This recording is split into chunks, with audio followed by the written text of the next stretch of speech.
Welcome to the Banker Lamp. Please enjoy the video. You start by securing the bike so it won't shift. Stability prevents injury and keeps measurements accurate. Once stable, locate the seat post clamp, either a quick-release lever or a binder bolt, and slightly loosen it so the saddle can move.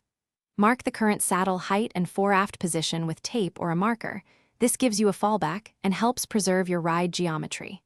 Make sure to back off only enough for adjustments. Excessive play risks slippage or damage once retightened. Now remove or loosen the clamp bolts fully so the saddle can slide on its rails. Use the correct tool to avoid stripping hardware. Inspect the rails and clamp for cracks, corrosion, or uneven wear. Replacing damaged parts prevents sudden failure. Slide the saddle to your desired fore-aft position and set the tilt, typically level or a hair nose down for comfort and power transfer. Once positioned, finger tighten bolts so the saddle holds, but can still be finished by tightening the clamp bolts to the manufacturer's torque spec. If unknown, use 10 to 15 Nm as a safe range.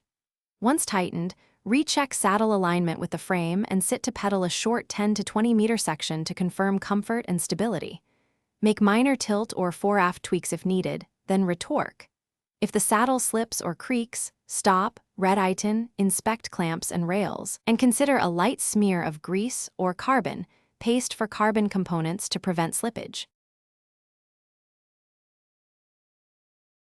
Thanks for watching. If this was helpful, leave a like and consider subscribing. See you next time.